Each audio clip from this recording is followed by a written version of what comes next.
Little by little, day by day, what is meant for you will find its way. With this enthusiastic thought, a very good morning to all my dear students. I hope you all are doing really well. I, Shreya Jadhav, welcome you all to my e-learning channel. And today we will be doing English Grade 12 Supplementary Reading Unit 2 The Tiger King, written by Kalki, and this video is part 2 of the unit. So let us know something about the author. Ramaswamy Krishnamurthy, born on 9th September 1899, died on 5th December 1954.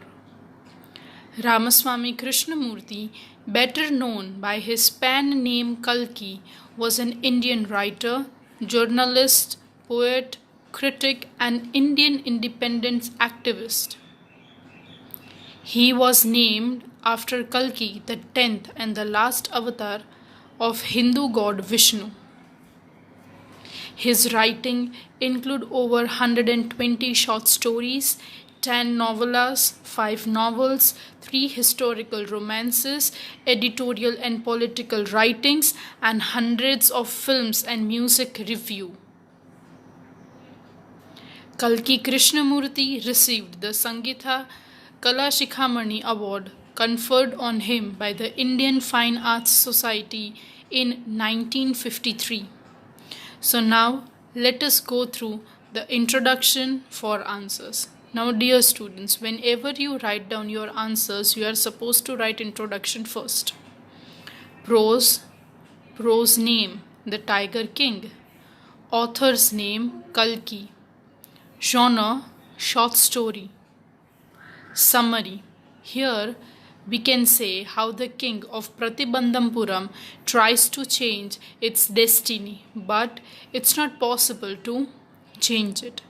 So in the previous video in chapter 2 part 1, we have done the reading and the explanation of the first 3 parts. The story is divided into 5 chapters, out of which we have done the first 3 part, and today we will be doing the remaining 2 part along with the summary of first 3 parts. So let us begin. Chapter 2, The Tiger King. So let us go through the summary of the first 3 units.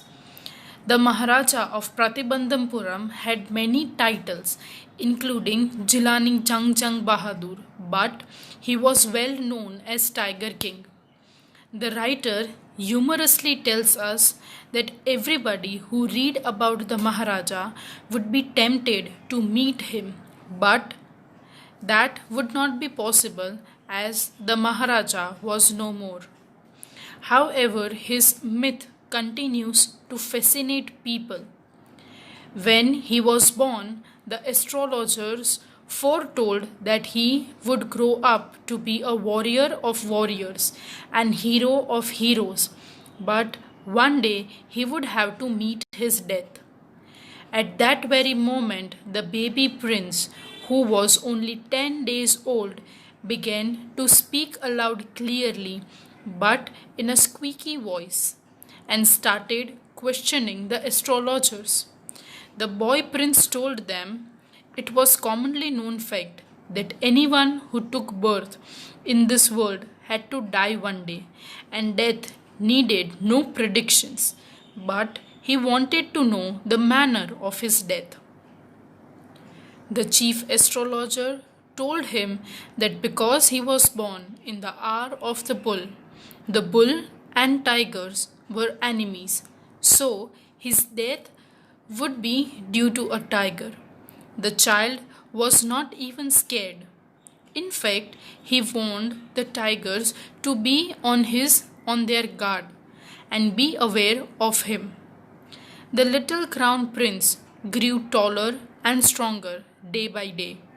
In his childhood, the little prince drank the milk of an English cow. He looked after by an English nanny, was tutored in English and by a Englishman, and saw nothing but English films. He was crowned the king at the age of 20. The astrologer's prediction slowly reached his ears. He went on a tiger hunt and killed his first tiger.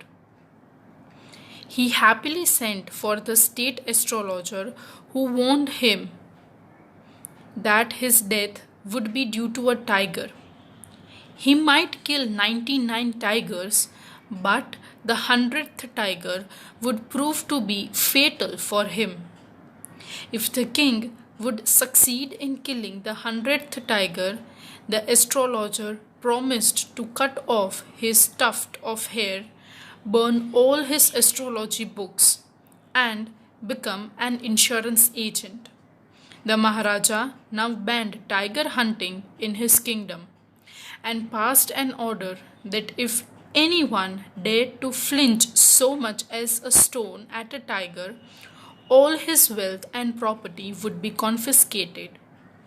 The king was determined to prove the prediction wrong and vowed to attend to all other kingdom matters only after killing 100 tigers. The Maharaja faced many dangers. Sometimes his bullet missed its mark. A tiger leaped upon him, and he had to fight a beast with his bare hands, but each time he won. A British officer, who is also called as Durai, visited Pratibandhampuram with a wish to hunt tigers. He was very fond of getting his pictures clicked with the dead body of a tiger. The Maharaja was determined not to give him any permission, as he wanted to kill the tigers himself. He told him that he would arrange a hunt for anything else than that of a tiger for officer, but the men wanted to hunt only tigers. The secretary brought news that the Maharaja could kill the tiger, but the officer wanted only a photograph. The Maharaja refused permission. He felt that if he relented, other British officers too would turn up with same request. He was now in danger of losing his kingdom. So after discussions with his divan, they came up with a plan. 50 diamond rings were sent to British officers' good women, that is the wife of British officer, who is also known as Durasani, from the famous British company of jewelers in Kolkata. The Maharaja expected that she would choose 1 or 2 rings, but the greedy lady kept the whole lot. The bribe cost him 3 lakh rupees, but his kingdom was saved. So this is what we have done in the first part of this video. And now today we will be taking about the 4th and the 5th part of reading and explanation. Part 4. The Maharaja's tigers hunt continued to be highly successful. Within 10 years, he was able to kill 70 tigers, and then an unforeseen hurdle brought his mission to stand still. The tiger population became extinct in the forest of Pratibandhampuram. Who knows whether the tigers practiced birth control or committed harakiri, or simply ran away from the state because they desired to be shot by British hands alone. So now what happened, that the Maharaja was successful in killing many tigers, and within 10 years he was able to kill several other tigers. But all of a sudden a hurdle came in between, and the tiger population became extinct in Pratibandhampuram. So now he was supposed to think something else. One day the Maharaja sent for Diwan. Diwan Sahib, aren't you aware of the fact that 30 tigers still remain to be shot down by this gun of mine? He asked, brandishing his gun. Shuddering at the sight of the gun, the Diwan cried out, Your Majesty, I am not a tiger. Which idiot would call you a tiger? No, and I am not a gun. You are neither tiger nor gun. Diwan Sahib, I summoned you here for a different purpose. I have decided to get married. The Diwan began to babble even more. Your Majesty, I have 2 wives already. If I marry you, don't talk nonsense. Why should I marry you? What I want is tiger. Your Majesty, please think it over. Your ancestors were married to the sword. If you like, marry the gun. The Tiger King is more than enough for the state. It doesn't need a tiger queen as well. The Maharaja gave a loud crack of laughter. I'm not thinking of marrying either a tiger or a gun, but a girl from the ranks of human beings. First, you may draw up statistics of tiger populations in the different native states. Next, you may investigate if there is a girl I can marry in the royal family of a state with a large tiger population. So, over here, Diwan Sahib was really very worried that as 30 more tigers are left to be killed, what would be his situation? So, he started babbling around. He was so much frightened by the king. And the king told that, draw up the statistics so that they can come to know that in which native there are more tigers in population, so that he can marry one of the royal families over there, the princess, and can complete his target. The Diwan followed his orders.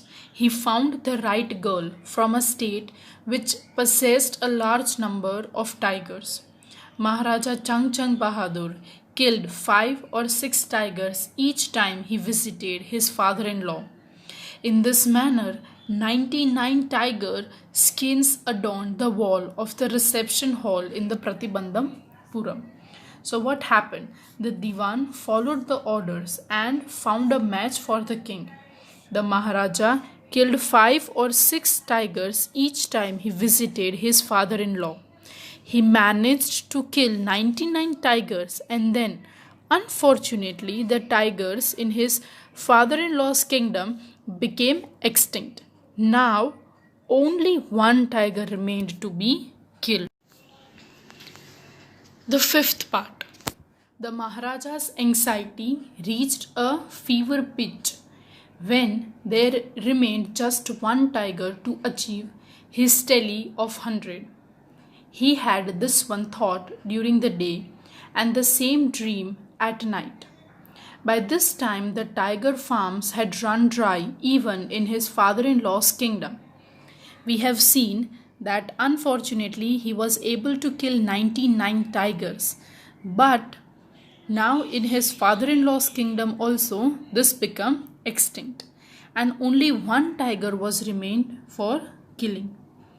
It became impossible to locate tigers anywhere, yet only 1 more was needed.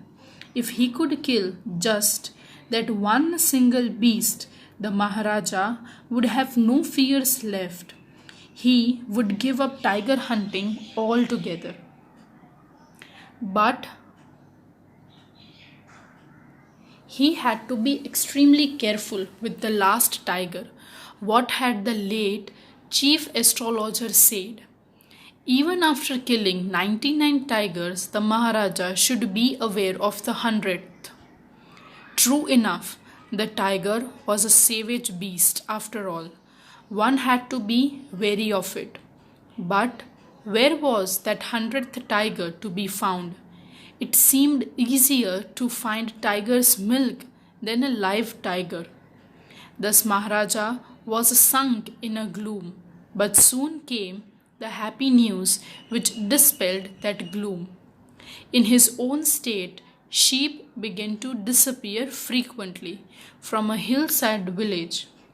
It was the first ascertained that this was not the work of Khadir Mian Sahib or Virasami Naikar, both famed for their ability to swallow sheep whole.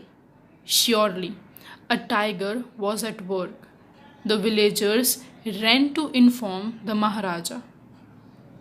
The Maharaja announced a 3 years exemption from all taxes for that village and set out on hunt at once.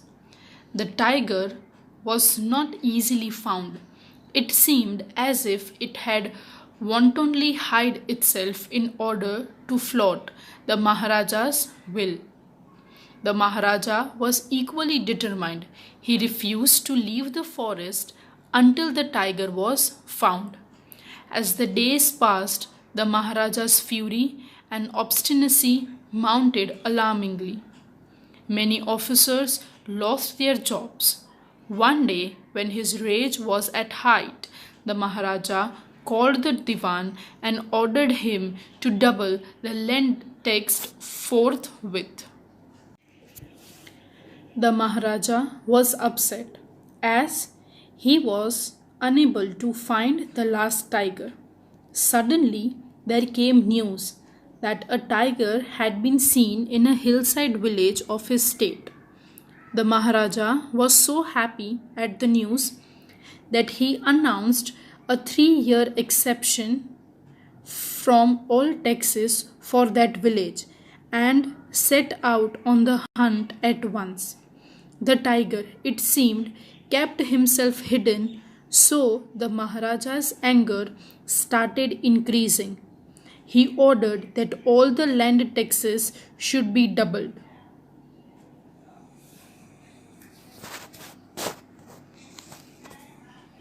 The people will become discontented. Then our state too will fall a prey to Indian National Congress.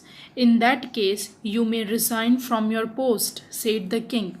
Now over here, the Diwan tried to warn him that if such measures would be taken from the Maharaja, then it would prove to be a catastrophic for the kingdom.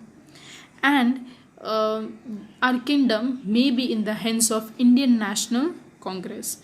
The Maharaja got very angry and asked the Diwan to resign. The Diwan went home convinced that if the Maharaja did not find the tiger soon, the results would be catastrophic. He felt life returning to him only when he saw the tiger which he had brought from People's Park in Madras and kept hidden in his house. At midnight, when the town slept in peace, the Diwan and his aged wife dragged the tiger to the car and shoved it into the seat. The Diwan himself drove the car straight and reached the forest. The tiger launched its satyagraha and refused to get out of the car. The Diwan was thoroughly exhausted in his efforts to haul the beast out of the car and push it down to the ground. On the following day, the same old tiger wandered into Maharaja's presence and stood as if in a humble supplication. Master, what do you command of me? It was with boundless joy that Maharaja took careful aim at the beast. The Maharaja fell in crumpled heap. I have killed the 100th tiger. My vow has been fulfilled. The Maharaja was overcome with elation. Ordering the tiger to be brought to the capital in the grand procession, the Maharaja hastened away in his car. Now, in order to save himself, the Diwan decided to get the 100th tiger for the king. An old tiger was brought from the People's Park in Madras and kept hidden in his house. At midnight, when all were asleep in the village, the Diwan and his old aged wife dragged the old and weak tiger to their car and pushed it into the back seat. And the Diwan drove the car to the place where the Maharaja was hunting. Now the tiger resisted and refused to get out of the car. The Diwan had to haul and push it down on the ground. The following day, the Maharaja was delighted to see the 100th tiger. He took careful aim and shot at the beast. The tiger fell into a crumpled heap. The Maharaja was filled with lots and lots of happiness at fulfilling his vow. He ordered the tiger to be brought to the capital in grand procession, and he left in his car. After the Maharaja left, the hunters went to take a closer look at the tiger. The tiger looked back at them, rolling its eyes in bafflement. The men realized that the tiger was not dead. The bullet had missed it. It had fainted from the shock of the bullet whizzing past. The hunters wondered what they should do. They decided that the Maharaja must not come to know that he had missed his target. If he did, they would lose their jobs. One of hunters took aim from a distance of 1 foot and shot the tiger. This time he killed it without missing his mark. So over here, after the Maharaja left, the hunters went to take a close look at the tiger. They were very shocked to see that tiger was still alive. The tiger had actually fainted from the shock of the bullet which whizzingly passed him. They decided not to tell Maharaja because he had missed his target. They feared losing their jobs. One of the hunters then killed the tiger himself, and the dead tiger was taken in a procession through the town. A tomb was erected over it.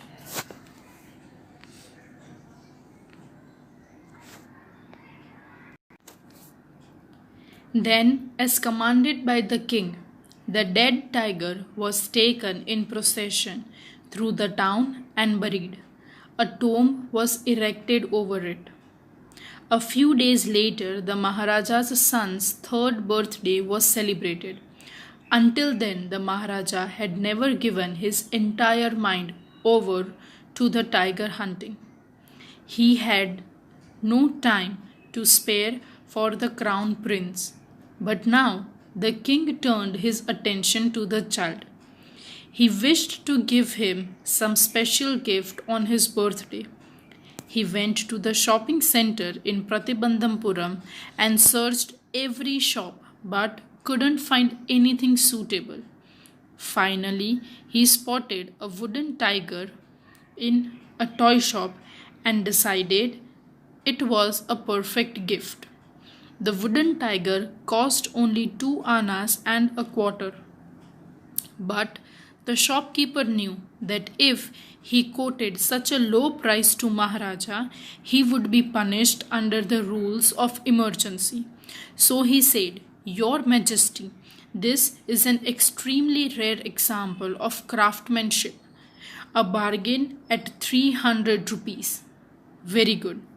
Let this be your offering to Crown Prince on his birthday," said the king, and took it away with him. On that day, father and son played with that tiny little wooden tiger.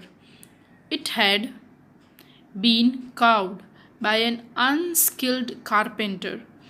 Its surface was rough. Tiny slivers of wood stood up like quills over it. One of those slivers pierced the Maharaja's right hand. He pulled it out with his left hand and continued to play with the prince. The next day, infection flared into the Maharaja's right hand. In 4 days, it developed into a suppurating sore which spread all over his arm. 3 famous surgeons were brought in from Madras. After holding a consultation, they decided to operate. The operation took place. The 3 surgeons who performed it came out of the theatre and announced the operation was successful. The Maharaja is dead. In this manner, the 100th tiger took its final revenge upon the Tiger King. Now here, after achieving the feat, the Maharaja turned his attention to his child. It was his 3rd birthday and he wished to give him something really special. He went for shopping but couldn't find anything worthy enough in the market of Pratibandhampuram. Finally, he spotted a wooden tiger and brought it for his son from a toy shop. The wooden tiger was carved by an unskilled carpenter. Tiny silvers of that wood stood up like quills all over it. One of silvers pierced the Maharaja's right hand while he was playing with his son. He pulled it out and continued to play with his son. The next day, infection spread in his hand, and on 4th day it developed into an festering sore which spread all over his arms. 3 best surgeons were called from Madras and operated on him, but were unable to save his life. Thus, the 100th tiger took its revenge and the Tiger King lost his life. The Tiger King is a satire on pride of those in power. The story is a good mix of supernatural and humor. Dear students, I hope you all have understood the chapter and this is really interesting story. Thank you for watching. If you have any doubt or queries, you can comment down in the comment section. Thank you for watching and have a nice day.